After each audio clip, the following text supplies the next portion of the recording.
Welcome and thank you for tuning in to the Shining Scholar Education Podcast, where we talk about secondary English and language arts tips, strategies, and resources. We'll also share the ups and downs in the wonderful world of teaching. I'm your host, Charlie, and I'm a teacher creator here with Shining Scholar Education. We hope you enjoy the show. Hello again, my friends, and thank you again for tuning in. A lot of us will be going back to school this week, and if you haven't started already, you'll be going back soon, I think. I wanted to put some positive energy out there, because there's a lot of negativity going around. And I hope you folks are able to start and go back to what you love doing safely, along with your kids. I wanted to explore the idea of what a teacher is. What is a teacher? In a way, we're weather makers. We decide what kind of weather we're going to have in the classroom. You can make it a bright sunny day, or a horrible thunderstorm, or a tornado, or some other natural disaster. The beautiful thing is you can always change the weather. It can start off being a horrible stormy day, but an hour or two later, the sun's coming out. We have that power. We have that magic to be able to do something wonderful in the classroom. What is a teacher? Maybe a teacher's a fighter like Rocky, and the opponents are stress, misbehavior, budget cuts, being overworked, and perhaps underpaid. But we keep coming back round after round. We don't give up. We can get pummeled, utterly destroyed, and keep getting back up. Like that saying goes, fall down 7 times, stand up 8. All those times you fell down made you stronger for that time you got up. Maybe a teacher is a model for failure. Maybe we show the kids, hey, I'm failing at this right now, but just because I'm failing now doesn't mean I'm not going to get better in the future. And failing and errors is part of getting better. Like the quote says, you don't have to be great to start, but you have to start to be great. Will Smith has a great quote that says, you got to take a shot. You have to live at the edge of your capabilities. You got to live where you're almost certain you're going to fail. Failure actually helps you recognize the areas where you need to evolve. So fail early, fail often, fail forward. Now, I can't say it with the charisma he has, and I'll link it to the show notes. I'm nowhere on his level, but the message is super powerful. Fail often. That's how you know you're growing. There's a fantastic famous failures video on YouTube, and I'll make sure to link to it in the show notes, where it says all the things people said about these people and who they were. And we all know who they were. For example, the first one says he wasn't able to speak until he was almost 4 years old, and his teacher said, quote, he would never amount to much. That was Albert Einstein. Another one that blew my mind in this famous failures video was the fact that they were rejected by Decca Recording Studios, and they said, quote, we don't like their sound. They have no future in show business. And who were they talking about? The Beatles. These people turned down the Beatles. Everybody fails on their way to success. And that's what teachers are modeling day in, day out. Share your personal struggles. Not too personal, of course, stay professional. But share with them that you're not perfect. How many of these students think that we were born gifted or super smart? We were all in AP classes and everything was handed to us. You had a perfect life, both parents, no struggles, no suffering. No. And oftentimes we're showing, despite all of those things, you can still grow up to be the person you want to be. And I'm not making little of any situations these students are facing at home. No. I'm just saying you're teaching personal courage, perseverance, in getting through the struggles for the end goal.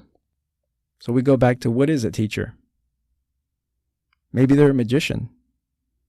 They make things out of nothing. You can walk into an empty classroom, put some kids in there, put a teacher, and voila, just like that, the magic can start to happen. And if the kids are on board and they're motivated, even better. But even if they're not, that's when the magician gets really creative and pulls out things from his or her sleeves that they didn't even know they had. Day in and day out, you're putting in the effort, and then one day, bam, you reach that one student that was so hard to reach, but you finally make that connection. What is a teacher? Maybe a teacher's like a gardener, a caretaker of his plantation or her plantation, watering the seeds every day, nurturing them, giving them care, giving them nourishment, sunlight, everything they need to flourish. And a lot of them do. But some are like Chinese bamboo trees, in the sense that you water them, and you water them, and nothing happens for a very long time. But this trusted gardener does not give up. He or she waters and keeps watering, gives them more sunlight, nourishes them, encourages them. And after 5 years, it doesn't just sprout. It shoots up 80 feet in 6 weeks. Many of our students are bamboo trees, and perhaps other gardeners had abandoned their plantation before it was time to harvest. And I love this metaphor. It's such a beautiful metaphor found in nature that fits perfectly into many of our lives. Nurture that bamboo tree, my friends. Maybe a teacher's a model for kindness. Maybe they show it's okay to be angry, but within parameters. And how to forgive, and how to forget, and how to rebuild the relationship, not just as strong as it was, but even stronger. The teacher models, you've wronged me, or you've disrespected me, but let's grow from this and keep moving forward. We're still a team. We still have to work together. In some cases, that's the only model for kindness the student has in their life. Maybe a teacher's a model for not holding a grudge from one day to another. We can get upset. We're human. We all have pet peeves and we all have things that really tick us off. But we must practice what we preach. Those social contracts we write up together with our students and we all sign it, we should be the first to sign it and model it at the first opportunity we have. We must live by those values and demonstrate to the kids that it's serious, that it's binding, and that you're part of it as well. Maybe a teacher's a model for saying I'm sorry, even though it means that it's an adult apologizing to a kid. No matter the age, in the words of Dr. Seuss, a person's a person no matter how small. Maybe a teacher's a person that student can count on, at least for that class period. At least they know they have 45 minutes or an hour and a half or 2 hours, God forbid if you have those block schedules, that they're in your care and that you care and that it's safe. Maybe a teacher's someone who treats the student as an individual, no matter what the other teachers and staff say about him or her.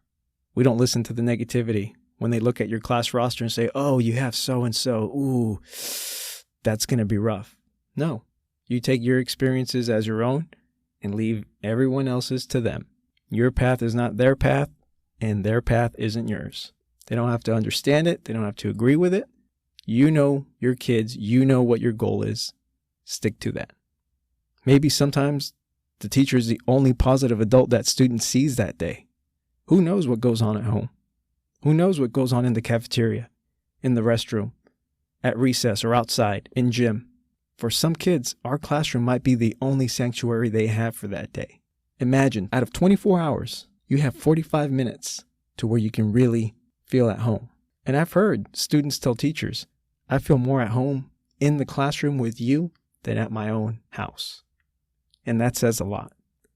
It's a bittersweet truth that some kids feel like that, but it's true. Maybe a teacher can sometimes be the only positive adult that believes in that student.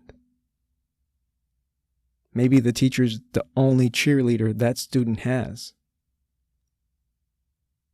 And those little things, hey, good job, or hey, I noticed you did this and I really appreciate you and thank you so much for doing that. And, I'm helping you with this and you're going to get better. We're going to keep working on it. But those words of encouragement might mean more to that student than $1,000 or the newest cell phone or the newest shoes or kicks, like the kids say. Every day you're watering those plants. Maybe a teacher is that catalyst that sparks a lifelong learner. That shows the students, yes, we might have to learn this material, we might have to do this, and might have to do that. But spark that curiosity, that passion, that for when they have their own free time and they're outside of school, they're picking the books they want to read, or they're learning more about whatever person you discussed in class, or they find something that really, really piques their interest, and that's where they end up building their career. Or they build 2 or 3 careers. It's a beautiful thing. Maybe a teacher's that catalyst. Maybe that teacher's that spark that starts that flame inside that student that lasts forever. And like one single candle can light 1,000 others, that student goes on to do that for someone else. And that's a beautiful thing to see, that ripple effect that can come from a teacher. I could ramble on forever, my friends. when I get on that soapbox and just start sharing ideas about what teachers are doing and what the potential we have for sparking change, it's exciting. But I'll shut up for now. But before we leave, 2 quotes for today. First one is, "Education is not the filling of a pot, but the lighting of a fire," by W.B. Yeats. Let's keep that in mind as we start this new school year. The next quote is, "A teacher affects eternity. He or she can never tell where his or her influence stops." And that's by Henry B. Adams. Our motto around here is always be learning and always be improving. And teachers, you are all of these things. You are the weather person, you're the fighter, you're the model, you're the magician, you're the gardener. So let's make this school year the best we've ever had. Also, we just launched our first quiz, What Teaching Superpower Do You Have? And it's available on our website. Head on over to shiningscholareducation.com/quiz, and you'll be able to find out your superhero strength inside the classroom. And we'll follow up with some related resources that we have in your email to help you capitalize on that superpower. And when you're done, you can share your results with your friends on any social media. It's a fun little quiz. Head on over there. I'll make sure to put the link in the show notes. My friends, thank you so much for tuning in again. At the bottom of the show notes, we'll put a link to sign up to our email lists. That way you can keep up with the new podcast episodes. Also, we'll constantly be giving away tons of freebies, free resources, free digital products, lots of stuff, just in show of appreciation, especially because it's the beginning of the school year. So make sure to sign up there. We won't spam you, we promise. You are appreciated. This is your host, Charlie, signing off. Make it a great day, teachers.